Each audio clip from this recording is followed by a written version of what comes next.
Young and Restless just let its hottest plot go cold. Plus, what it can learn from Beyond the Gates. With Candace Yam on vacation this week, I'm stepping in to write the Young and Restless column. And I'll be honest, it's been a while since I watched an entire week's worth of episodes because, frankly, I've just not found the featured storylines grabbing my attention. This week, however, a story did exactly that. Only to then, like the characters around which it revolves, go completely missing. To say that this show is not particularly action-packed would be an understatement. For quite some time, it's heavily invested in business storylines, apparently thinking we're a lot more interested in who's running what company than we are. But the kidnapping of Phyllis and Sharon definitely caught my attention. It involves two dynamic characters and a mystery person who's using their history against them.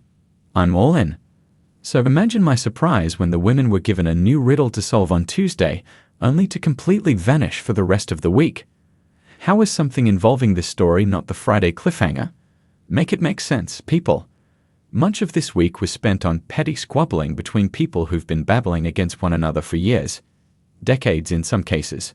Billy and Adam butted heads over their dueling communications companies because, again, someone at this show thinks we're really invested in who comes out on top in the battle of the bigwigs. Then there were Jack and Victor, having the same fight they've been having for so many years that they dragged the long-dead ghost of Jack's dad into the ring. But hey, fighting with Jack gives Victor something to do other than check notes, interfere in the lives of his granddaughters. Both of these activities are certainly within the character makeup of the Muggle, but it all has a been there, done that feel. Here's hoping we really are getting a new threat, as indicated by the endless name-dropping of Aristotle Dumas. It might be fun to see all of the local power players, including Jack and Victor, work together against a common enemy. I'd like for the folks at Young and Restless to check out the literal new kid on the block, Beyond the Gates. During its first 2 weeks, that show has managed to become must-see TV for my household, and there are more than a few things it could teach the rest of the CBS daytime lineup. Like what? The pacing, for starters. The past 2 weeks in Fairmont Crest have seen a wedding, an attempted murder, and a threesome, for starters, while Genoa City folks argued over their companies. And although the majority of Gates characters are wealthy, their conversations aren't about anything as trivial as who'll be the new CEO. The show also has a whole slew of have-nots whom every single person in the audience can relate to. I could go on, but you get the point. Young and Restless was the first soap I became addicted to a whole lot of years ago.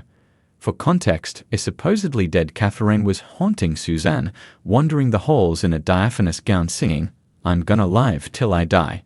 #IFAKORK. I have loved it for longer than Jack and Victor have been feuding, so I know what this show can be when it's firing on all cylinders. That's the show I'd love to get hooked on again.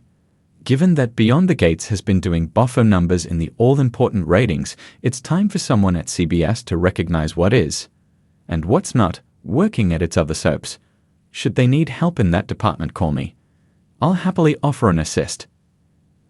Why in the world did Kyle and Summer leave the GCAC, where they were both picking up food, and then, after saying they were going to the office, go to Crimson Lights? And why, if Nikki was having lunch with Claire and a business associate, were the ladies seated at a table clearly set for two? I'm not sure how to feel about Emmy's new doctor. The show used the fact that she's dying to introduce Damien. I've sort of been assuming that her dying would create drama between him and Nate, so her getting a miracle cure, which is the direction we seem to be heading, would be yet another case of this show saying, no, that would be too much drama. Let's back away quickly. I'm worried about this big renovation over at the Abbott Mansion.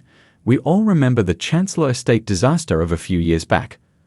Also, I'd like to recommend that the show stop spending money on new sets, the Newman Ranch, Billy's Pad, now this, and focus on what's unfolding within them.